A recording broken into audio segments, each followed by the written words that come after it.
The Isabella Fortuna is an example of a traditional 5e fishing vessel, and she was built by James Weir of Arbroath and launched on 15th September 1890. With an overall length of 43 feet 6 inches, the vessel was intended for longline and drift net fishing. She was originally powered by 2 dipping lug sails, a jib and 5 oars. For 86 years, generations of the same Smith family fished with the Isabella from Arbroath.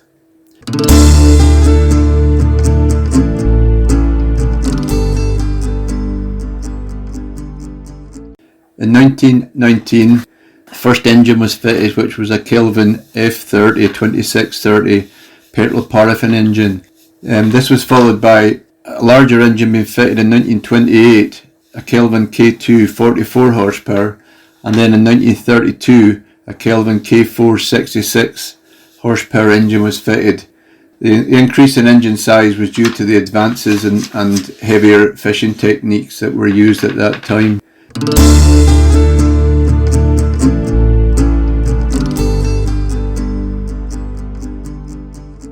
Smith family retired from the sea in 1976, and Hobson Rankin, an enthusiastic restorer, bought the vessel and began a 4-year restoration project. In 1980, the Fortuna became the Isabella Fortuna, incorporating once more the original name. The Wick Society bought the Isabella Fortuna from Hobson Rankin and Michael May in 1997. That same year, the Wick Society acquired the old lifeboat shed from the RNLI for the handsome sum of £1. This was a godsend for the Isabella Fortuna because she could be housed there in the winter months, and for her refurbishment it was all undercover and it was an asset to the society at that time. A suitable cradle was built which helps with the launching and the slipping of the boat, and much machinery, bandsaws and larger scale machinery were bought for the advanced work that had to be done to the Isabella at that time. But over the years, enthusiastic volunteers have engaged on a continuous programme restoration work necessary to keep the boat seaworthy. The project has brought together people from a wide range of abilities and has provided an opportunity for traditional skills to be practiced and passed on to younger generations. During the winter months, as I said before, she is housed in the old lifeboat shed on the south shore of Wick Bay, and continuous improvements and necessary maintenance work is carried out each year. We have a voluntary crew, and the vessel visits other ports during festivals such as the Scottish Traditional Boat Festival at Portsoy, as well as sea-based events, and as such we promote the aims and objectives of the Wick Society. In 2005, the Isabella Fortuna featured on the BBC Songs of Praise programme, broadcast from Caithness. In 2019, we were awarded the National Flagship of the Year Award through National Historic Ships, of which we are registered and a member. This was a huge accolade for the commitment shown by volunteers to restore the Isabella to such a featured boat. Also in 2019, the Isabella Fortuna led a flotilla of more than 40 boats in Wick Bay. There was a wreath laying service event held in remembrance of the victims of Wick's Black Saturday disaster, which occurred as a result of a storm on August 19, 1848. The disaster claimed the lives of 37 fishermen from Caithness, the Western Isles and Orkney, and the event was organised by the Seafarers Memorial Group and supported by volunteers from the Wick Society along with members of the community.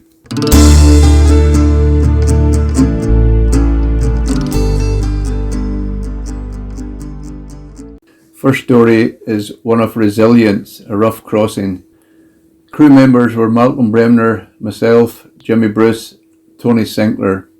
As Portsoy is a drying harbour, it means that boats need to leave at high water to give sufficient clearance from the bottom to allow a safe exit. On the day of our departure from Portsoy harbour in 2015, high water was at 12 noon. The weather forecast predicted winds of force 5 northwest, decreasing to 3-4 northwest later, with heavy rain all day.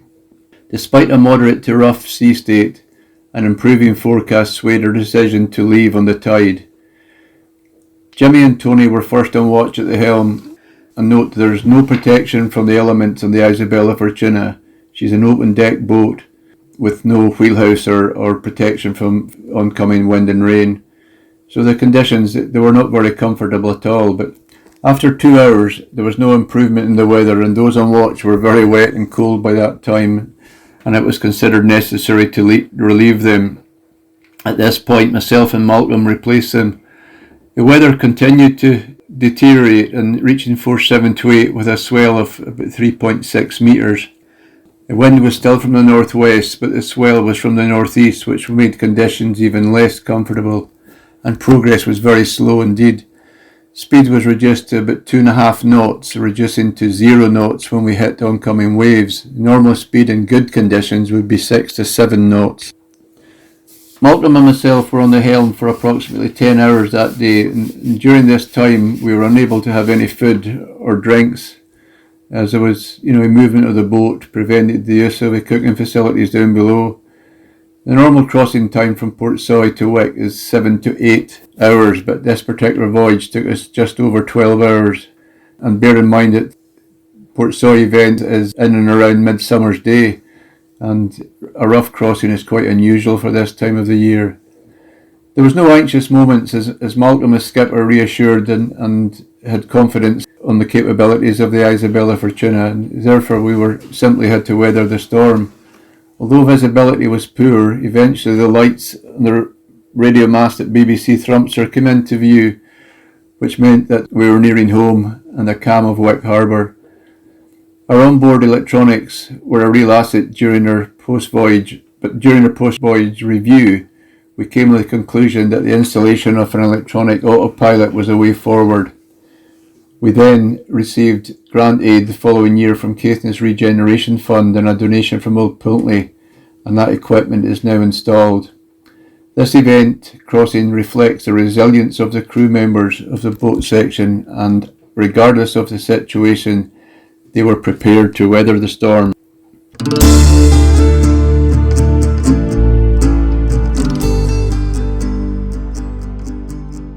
Second story is one of commitment. It's wreath laying. Crew members were Malcolm Bremner, skipper Alan Miller, Jimmy Bruce and Tony Sinclair. HMS Exmouth was an E-class British Navy destroyer which was torpedoed by a German U-boat 20 miles southeast of Wick on January 21st, 1940, with a loss of 189 souls. Family members of one of the deceased paid a visit to Wick Harbour Office in autumn 2015 to seek information about HMS Exmouth. Harbour Master Malcolm Bremner not only informed them of the memorial brass plaque inscribed with the names of the entire HMS Exmouth crew located within St Fergus Church of Scotland, Wick, but he also arranged access to the church for the people. Further discussions revealed that the Isabella Fortuna and crew were due to make their annual visit to the Scottish Traditional Boat Festival at Portsoy the following summer. The offer to lay a wreath at the site of the wreck was gratefully accepted by the family. It was agreed that the crew of the Isabella Fortuna would not only make the necessary arrangements, but agree to fulfil the family's request to read a poem during the ceremony. Therefore, 23rd of June 2016, the crew set sail on the Isabella Fortuna and headed for the site of the wreck of HMS Exmouth.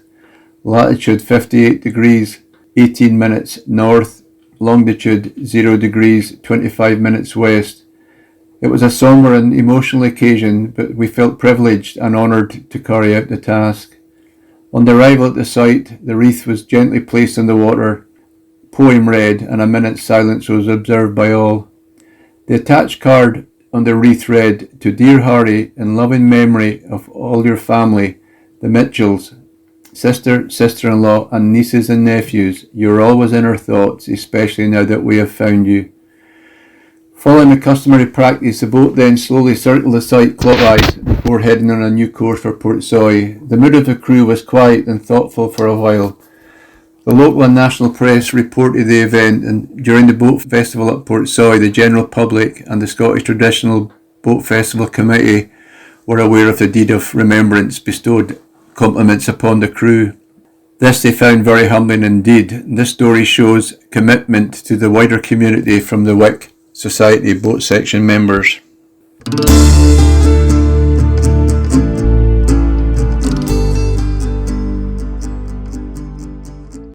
Third and final story is Dedication, the Eventful Journey. As 2020's Scottish Traditional Boat Festival was cancelled due to the coronavirus pandemic, 2019 was the Isabella Fortuna's most recent visit to Portsoy. The planned trip was to take additional crew and helpers on the first leg of the trip to Leicester, some 14 miles south of Wick.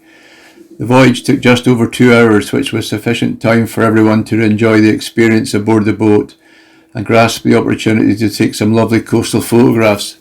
Everyone enjoyed the journey, as well as the tea and the bacon rolls.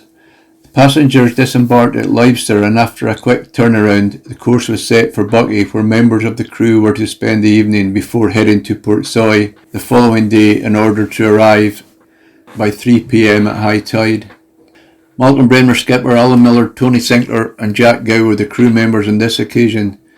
The excellent weather conditions and sea state enabled the crew to enjoy the trip, particularly the clear views of the Beatrice wind farm. After some time, Malcolm noticed headway was very slow, and the engine was checked, and it was found that the gearbox casing was very hot. Malcolm immediately suspected clutch problems, and after a couple of phone calls to engineers, Don Rosé and Jimmy Bruce, this assessment was confirmed. Both men are in their 80s and have a wealth of knowledge and experience. The boat and crew were not in immediate danger, and fortunately weather conditions were favourable. The decision was made to continue cautiously to Buckie, cooling the gearbox frequently with seawater along the way. If weather conditions had been less favourable, assistance would have been sought. The Isabella Fortuna limped into Buckie at around 6 p.m. but an action plan had been made. Malcolm had contacted Wick Society member George Nixon from Inverness to ask if he could meet him at Buckie at 6 p.m. in order to drive him back to Wick that evening. Malcolm also arranged for Jimmy and Don to make the journey to Buckie the following day. On his way north, Malcolm contacted his brother John at the harbour in Wick and instructed him to load a vehicle with a spare gearbox and associated tools and equipment needed for the complete changeover. John immediately mustered some of the lifeboat crew to help him load the vehicle. At 5:30 a.m, Malcolm, John, Jimmy and Don left Wick and arrived at Buckie at 9 o'clock.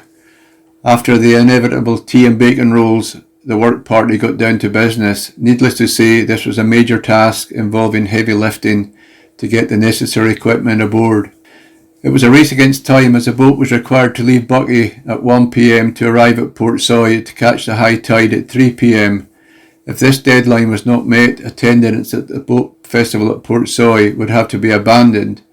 Desperately not willing to let the festival organisers down in any way, work progressed quickly. It was a real pleasure to witness the work ethic and harmony which the repair team operated. By 12:30 the job was complete, and the confidence of Jimmy and Don was such that sea trials was not required. The work party barely had time to wash their hands before making their way ashore, ready for their long journey back to Wick. By 1 p.m. the boat left Buckie heading for Portsoy. Updates of the gearbox performance were relayed to the shore party. The boat sailed into Portsoy harbour as planned, with the crew ready to set up for the forthcoming event. The visitors to the boat over the weekend had no idea of the challenge faced on their eventful trip south. This shows the dedication of members of the boat section.